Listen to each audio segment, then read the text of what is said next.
Hi. If you are, sorry, I just did the other side, so I'm going to do the side. Okay. It's Sunday, it's my day off, so my brain's not quite working. This is the second side, so this is week 2. We are arguing proponents of new NCAA regulations for NIL. So this is a little confusing. So let me explain what proponents means. We are arguing in favor of the National Collegiate Athletic Association passing new federal laws to put in place, because the last 2 years, NIL has been like the wild, wild west. And as much as you see student athletes profiting off their name, image, and likeness, you see a lot of really sad situations going on. So we're going to talk about that. So let me start with, and I'm hoping if you're doing both sides at the same time, please don't do this one first. You need to do opponents first. Like, turn this off, go do opponents first, and do this one second. I think that would really help you a lot. Let me go ahead and share the screen because I do think the videos kind of help kids kind of wrap their head around what NIL is and what the NCAA, what's happening. Here we go.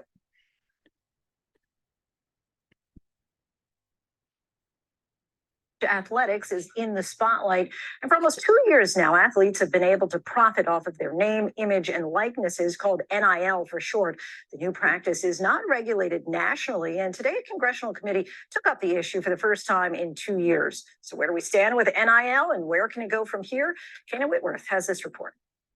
March Madness has the eyes of the sports world looking at the best collegiate athletes in America as they head into the Final Four.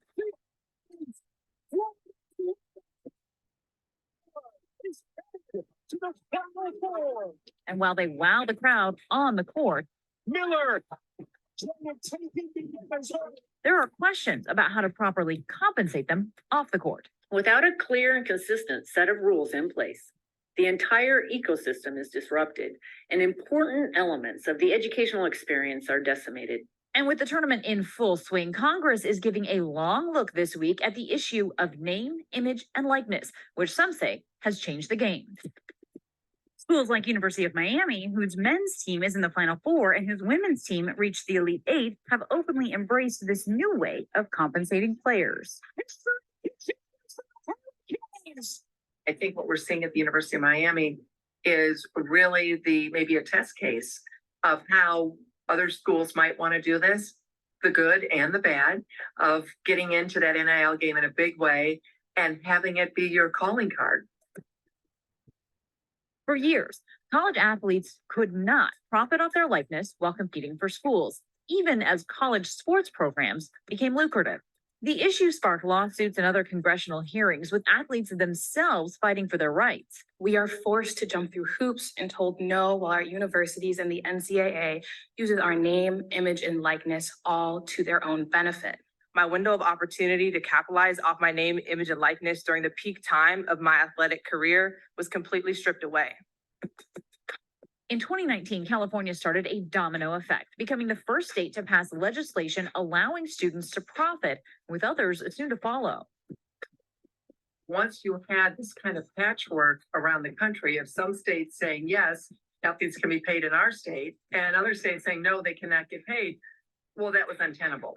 The issue eventually reaching the Supreme Court, which in 2021 ruled that the NCAA could not restrict student athletes from obtaining educational benefits. The process through which the court went in making their ruling and making their decision highlighted the fact that the NCAA really could not put out a policy on name, image, and likeness in any way limiting it, because ultimately they would face litigation from student athletes. Here's your Dr. Pepper mom. Star athletes like Alabama quarterback Bryce Young and UConn guard Paige Buchers could appear in commercials while still in school. And when the little-known St. Peter's Peacocks went on an unexpected tournament run last year, this miracle run continues for St. Peter's. Guard Doug Eddert was able to cash in with Buffalo Wild Wings. In order to receive compensation, the student athlete has to provide a service.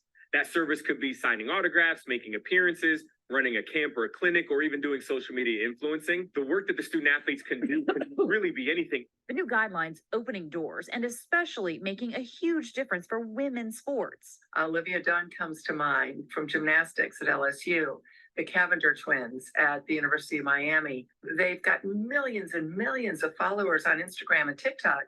Our Deb Roberts spoke last year with LSU's Fla J. Johnson about how NIL has changed her life. What's the odds that I'm gonna get stuck right in this NIL thing and, be able to capitalize? Like, I can take care of my family for generations, just what I do in these 4 years right here.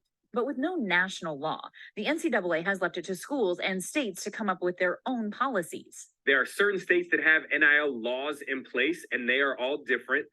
Some states have already rescinded and repealed the laws that they just put into place in 2021 because they felt that they were too restrictive versus their competitor schools in different states nearby.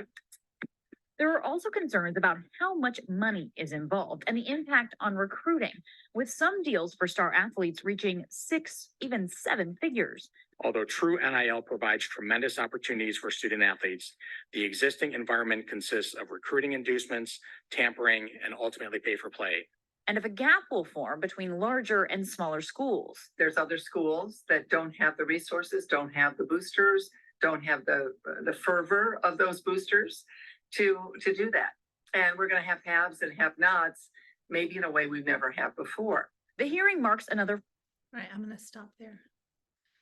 So, I'm only showing 5 minutes of those videos. I've watched them several times all the way to the end.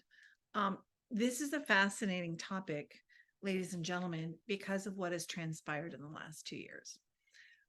Those of you who've been in my class who did Playing the Lottery last month, what a great topic, because what we learned was most winners of the lottery spent it within 5 years of winning. Millions of dollars. And not only that, ended up in serious debt to boot. And these were adults. What do you think is going to happen with an 18 or a 19-year-old signing an NIL deal for millions of dollars? How do you see them handling that? And there you go. And that's the crux of the matter. And this is what has happened in the last 2 years. So this side of the argument, we are arguing proponents. We're arguing in favor of the NCAA putting restrictions in place, passing federal laws for uniformity across the board, because what we have is literally no consistency. Some schools, playing by their rules, other schools playing by their rules because of this interim policy that's been in place for 2 years. So I want to start with pay for play. If you go to all the way to page 17, you'll see this article. Saban accuses Texas A&M of buying players through NIL deals. Okay, remember there were 2 things that the NCAA still forbid in spite of NIL rules, allowing players to profit from them. And number 1 was pay for play. So here's what schools are doing. They're not paying the players from university funds. They're not paying the players from the university itself. So that's a loophole. What they are doing is using a collective. And a lot of people say the collectives are boosters, that they're affiliated with the school, but it's kind of a way to do it, to get around the system. So what they'll do is, and they've always done this, they've recruited athletes. So if you're, say, Alabama, Nick Saban, Alabama, they have been the #1 ranked school forever. They don't really have to recruit. If you're the #1 school and you're Alabama and you have a great educational program and you get in and they want you, you're going to go. It's the #1 program. So you're going to get recognition. You're going to get notoriety. So if you're in the top 10, right? So here's what Nick Saban accused Texas A&M of doing. He said, I know the consequence is going to be difficult for the people who are spending tons of money to get players. He means buy players. He says, you read about it, you know who they are. We were second in recruiting last year. A&M was first. A&M bought every player on their team. made a deal for name, image, and likeness. We didn't buy one player. Okay, so what he's saying is basically Alabama didn't have to buy players. They could secure scholarships and the best athletes based on reputation alone. Okay, here's what he said next, though. I don't know if we're going to be able to sustain that in the future because more and more people are doing it. So what Texas A&M did, my husband's an Aggie, so I can say this. The first year after NIL deal, that recruiting year, they recruited the top 5 student athletes in the nation. Okay, so if your program gets the top 5 recruiting athletes, you should be winning every game, right? And that my husband was so excited. We're going to be so good. Okay, here's what happened. They offered them millions of dollars in NIL deals, these top 5 recruiters. Okay, so they're 18 years old, fresh out of high school. They've got $1 million NIL deal. Done. Signed it, earned it. How motivated are they going to be to go to class? How motivated are they going to be to work out 40 hours a week and push themselves when they already have millions of dollars in their bank account? Within a year, all 5 athletes were released by Texas A&M. They partied on campus. They didn't go to class. They barely showed up for practice. They did not get what they paid for. So now you have college athletes. It's not about the game. It's not about the love of the sport. It's about how much money they can sign in an NIL deal. Okay, so obviously, this is sad.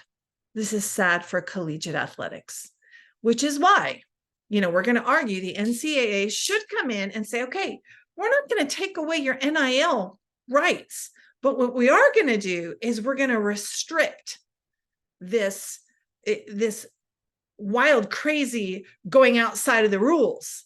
You cannot pay a player to play a sport on your campus. But unfortunately, that's what's happening. So if you go to Body 1, without clear NCAA regulations in place to specify the limitations in allowing NIL payments to players, when it comes to recruiting of college athletes, elite schools will have an unfair advantage over smaller schools. Okay, so Texas A&M is not a small school. It's huge. I mean, it's huge. So within a year of the NCAA, I'm on number 3, I'm going to go in backwards order, the NCAA recruiting new NIL interim changes, you had Texas A&M going rogue. I mean, not only did they circumvent what the NCAA had intended, let me just go through here. They found a loophole to recruit the best players, offering them $1 million NIL deals, incentivizing them to sign with Texas A&M to play. One of the most controversial examples, obviously Nick Saban, right, coach of Alabama, was pretty clear. And actually, he's one of the biggest advocates for proponents of NCAA getting in and making these changes. Texas A&M remains unapologetic about their recruiting tactics, blatantly offering millions of dollars to convince the best players to attend the school. They're going out of their way to thwart NCAA threats. They passed a law, HB 2804, which allows in-state colleges to interact directly with NIL collectives and other third-party entities. What does that mean? It means they decided to pass a state law where they could have their booster, their collective, offer those $1 million deals on behalf of the university. And that's the complete opposite of what the NCAA intended. They do not allow representatives of the school to interact with collectives. So this is why the NCAA wants federal laws to be passed to regulate college institutions from crossing the line. You think Texas A&M is the only one doing it? Do you know how much money college football makes in the United States of America? You think Texas A&M is the only one to recruit players illegally? Doubtful. So without clear regulations and clear boundaries, other schools will follow the same path. They already are. absolutely already are, because Nick Saban even said, we're going to have to start paying players to play. You want to know what's interesting?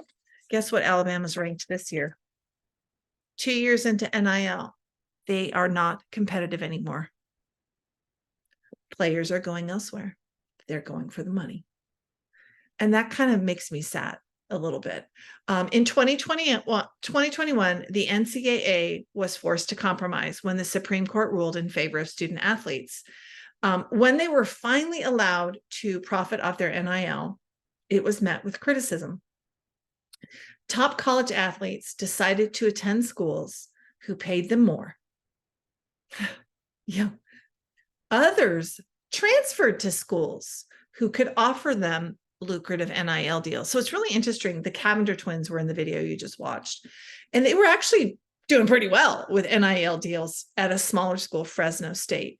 So the University of Miami comes in 2022, just last year, offering them a lucrative NIL deal if they transferred to the University of Miami, a bigger basketball program, and much more of a winning program, much more notoriety. So, the Cavender twins are like, we can go for the NIL deal. We went for the better program so we could win more games.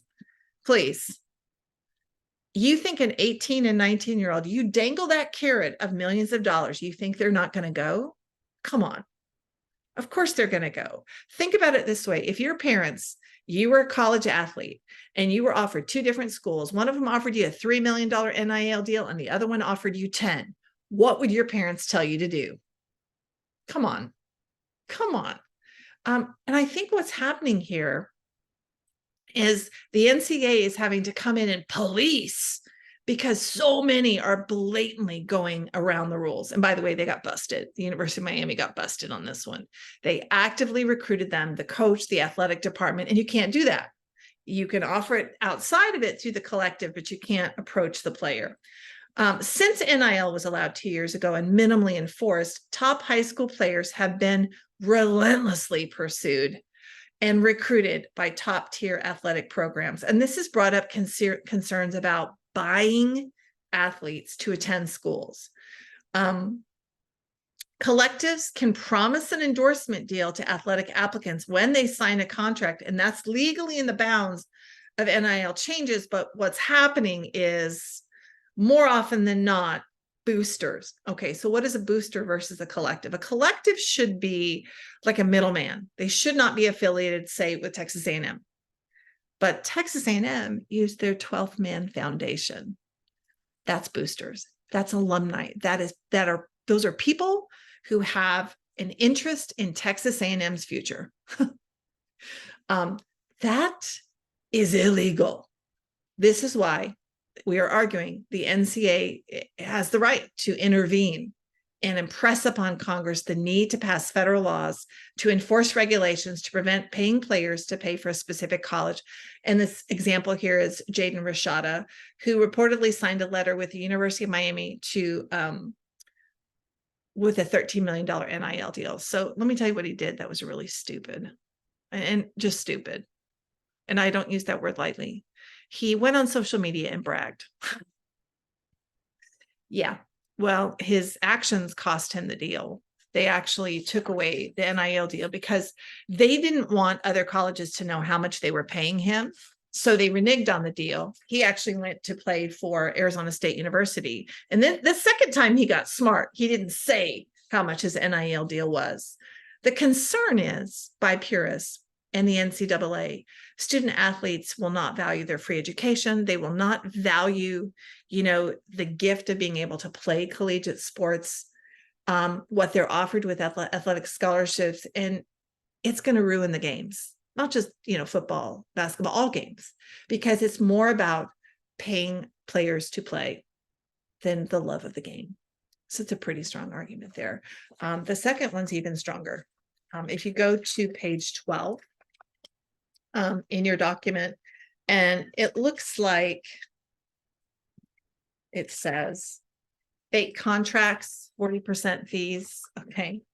So here's what happened, unfortunately, for college athletics. When the Supreme Court passed the NIL rule student athletes could benefit from their NIL. Unfortunately, you have unsavory characters coming in and taking advantage of young athletes. When I went to college and I was 18 and 19, I was naive. I was supposed to be. You're supposed to go to college to learn and figure out who you are and where you're going to go. But here's what's happening. College athletes are being, given business opportunities. So these NIL deals are coming to the student athletes. For example, Savannah Schoner was fresh off a second place finish at the NCAA Gymnastics Championship when a business opportunity hit her inbox. A New York clothing brand offered her $1,500 to model its apparel. Okay, think about that. You're off of college. Mom and dad don't know. You've just been offered $1,500. Easy money. Woohoo, right? So they come in and the company director, she and the company director exchanged about 15 emails. They discussed the clothing styles. She gave them her measurements. And then when it came down to the photo shoot, this is where the scam happened. They told her they were going to send her a $3,000 check to rent this railroad facility to do the photo shoot. And she would have to pay $1,500 for her part in that. Okay. Schoner deposited the $300 check they gave her, which bounced, which was bogus, and then realized she'd been scammed. So think about that. They offered her $1,500, and what they were going to do was steal $1,500 from her. So what's the problem here? This is just one of many examples of questionable business deals, disreputable agents, and outright scams targeting college athletes since they've gained the freedom to profit off their NIL and likeness 2 years ago. The NCAA, which long fought against athlete compensation, prohibits university staff from offering legal advice to students navigating the offers. You can't go to your coach. You can't go to your athletic department. They cannot help you with NIL deals. The NCAA said, Okay, so now we have college kids, young college kids trying to navigate business contracts. Okay. The majority of college athletes who are benefiting are your basketball and your football players. Usually there are small one-off agreements. Okay. So what's happening is NIL opened the door to exploitation. Companies asking students for big commission rates. Let me give you an example. In the NFL, in the NBA, in any professional sport, an agent would have to pass an exam, register with the Players Association, and could not accept a commission greater than 3%. So, for example, a real estate agent, I'll just say an NFL athlete, let's say they're getting $1 million contract. The most that agent can get is $30,000. Okay, these student athletes they're seeing contracts, legal advisors and attorneys are seeing contracts with 40%. That would be, I'm going to give you $400,000 of my $1 million salary, which is ridiculous. But student athletes are naive and taken advantage of, and they don't know what they're signing, and probably not looking at the fine print of the contract, not thinking that they're going to be manipulated. So for NIL contracts, agents who represent student athletes, this is so new, they only have a state application fee. There's no limit to what they can claim as their commission. So unfortunately, according to Jill Bodensteiner, director of the athletics at St. Joseph's University, Philadelphia, and former member of the NCAA NIL's legislation working group, the environment is ripe for student athletes to be taken advantage of. Okay, so I'm kind of running out of time, so I'm going to go to your outline. You get the point. So what I'm saying when I go through those articles is that's where the meat is. That's where your arguments are. So body 2, I already did body 1. Whereas a few student athletes have benefited greatly from NIL contracts and NIL deals, other athletes have been subjected to unscrupulous business practices as they were often too trusting and taken advantage of. Remember, you are 18, 19, 20, maybe 21. Probably you're probably more your 18, 19-year-olds, right? And it's the first time you've been away from home, from mom and dad. You're completely on your own. And you have never had any experience with this ever before. Mom and dad aren't helping you. Your college can't help you. You're completely on your own. So Luke Fedlin is a non-agent sports attorney, co-founder of Advanced NIL. He visits high schools where top student athletes are recruited, warning them there are potential pitfalls with trying to profit off their NIL. As soon as NIL went into effect 2 years ago, some unsavory businesses seized an opportunity to attempt to work with some of the 500,000 plus student athletes in the NCAA. Besides Fedlin, Bloomberg Law says they've seen students marooned into bad business contracts with overly broad language, unclear requirements, or missing termination clauses. Bloomberg Law looked at 2 NIL contracts. One showed a company taking a potentially exorbitant 40% commission, and the other failed to define who would own the athlete's intellectual property rights after they graduate. Okay, so intellectual property rights. Oh, huge. So I just saw this on the news on Friday. John Grisham and some of these authors, they're suing ChatGPT. We talked about that 2 months ago for stealing their intellectual property rights, for plagiarizing a copyrighted piece of work.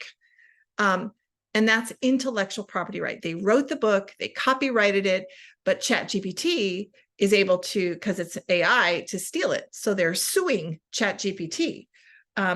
So these companies are taking their social media of a student athlete, and in the contract, they're not specifying an end date. So they can leave college, go play for the NBA. They still own the intellectual property rights because they didn't know enough to not give it away. Scary, scary stuff. Number 2 is Savannah Schoner. We've already talked about her. Jill Bodensteiner, I already kind of talked about her. I even went to Kendall Spencer, former University of New Mexico track star. He now serves on the NCAA Division I Board of Directors. He says NIL's full complications won't be evident for years. It's been 2 years. And here's what's happening. A lot of student athletes who are, in these contracts sometimes have to sign non-disclosure agreements so that they can't share what's going on.